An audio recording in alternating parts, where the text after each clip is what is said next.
Bonjour à toutes et à tous à notre nouveau balado MTL Connect 2025. J'ai le plaisir aujourd'hui d'accueillir Aurora Boracek, coordonnatrice de la plateforme Creative Hub chez Hub Bruxelles. Bonjour Aurora, merci d'être avec nous aujourd'hui. Bonjour, merci à vous. Super. Pour débuter, Aurora, est-ce que tu peux décrire ce que c'est la plateforme Creative Hub? Oui, tout à fait.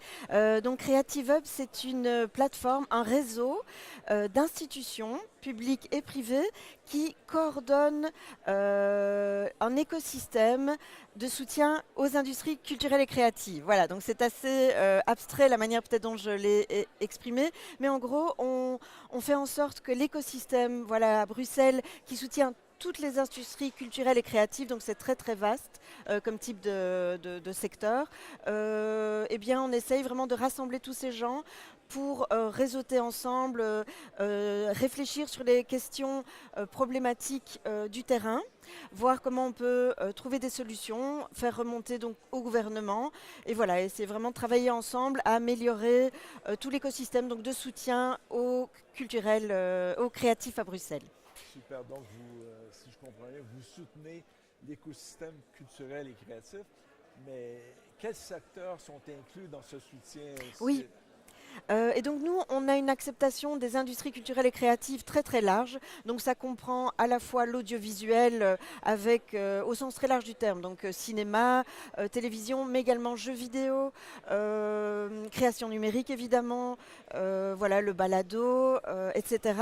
Et puis on a l'architecture, l'édition, le livre, la presse, les médias, je sais pas, le théâtre, la danse, donc c'est extrêmement vaste. Voilà, et donc on essaye vraiment, donc dans notre plateforme, d'avoir des gens qui, soit coach, accompagnent ces entrepreneureuses créatifs à Bruxelles, donc, soit les fédèrent, les forment. Donc on a aussi des hautes écoles qui sont présentes avec nous ici.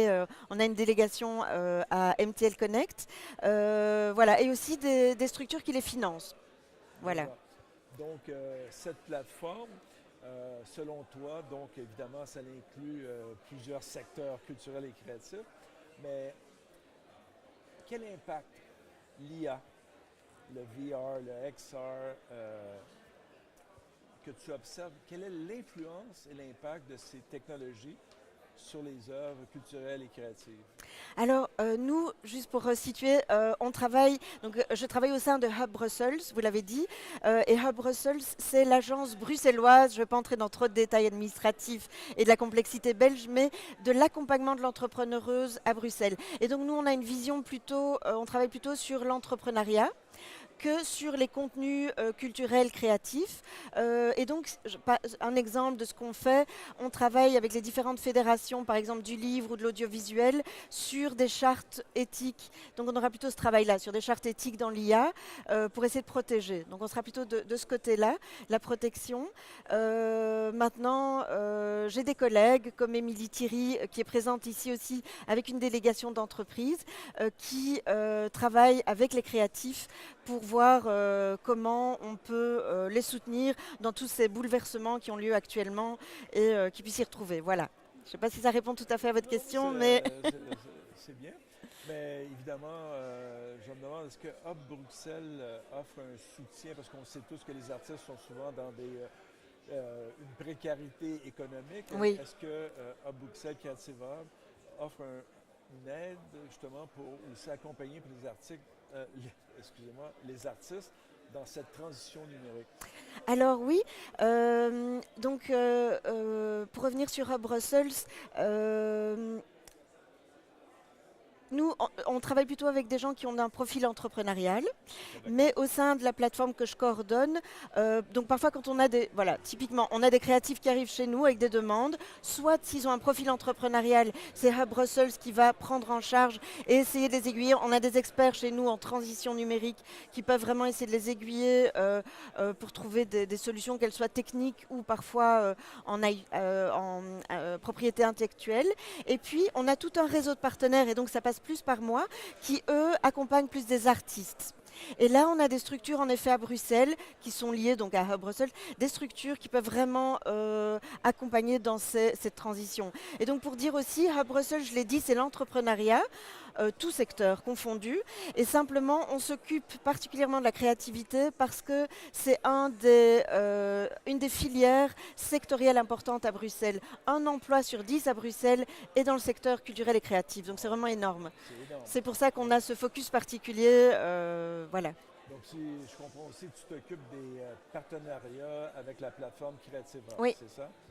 Quel type de partenariat Oui. tu recherches et qu'est-ce qui est finalement gagnant-gagnant avec ces partenaires pour soutenir Oui. la plateforme? Donc, comme je l'ai dit, on a des partenaires qui financent. Donc, par exemple, ici avec nous à la délégation MTL, on a Start Invest, qui est une structure, un fonds d'investissement privé avec des actionnariats publics, soit, et eux financent, entrent vraiment dans le capital des sociétés créatives. Et donc, ils nous accompagnent pour ce genre de mission, pour essayer de voir si parfois il peut y avoir des partenariats avec Montréal, par exemple. Ils ont des sociétés dans la créativité numérique qu'ils accompagnent. Voilà, dans ce sens-là. Je ne sais pas si ça répond tout à fait à la question ici. C'est bon. Donc, pour terminer, révolution numérique, pour toi, c'est quoi? Oh mon Dieu, quelle question vaste. Alors, je ne sais pas. Ce que je veux dire, c'est que c'est là. Il y a une révolution numérique. On sait très bien que les secteurs créatifs sont souvent exposés. Alors, je ne dirais pas qu'ils sont fragiles, parce qu'ils sont très résilients aussi, mais on a une succession de crises, je vais le dire, sous l'impact négatif ces dernières années, que ce soit des crises économiques, sanitaires et autres. Ici, je ne dirais pas que c'est une crise. Ça peut être évidemment une opportunité, mais c'est un fameux challenge à le relever. Et comme je l'ai dit, on a vraiment des partenaires qui travaillent sur des chartes, sur des manières de faire, avec des vadémécum pour essayer vraiment de faire en sorte qu'on ne loupe pas le coche et que malgré cela, les créations soient protégées, respectées dans leur spécificité. Voilà. Merci beaucoup, Aurore, pour cet échange éclairant Merci, sur merci, Claude. l'industrie créative et culturelle en Belgique. Merci. Merci à toutes et à tous et à la prochaine.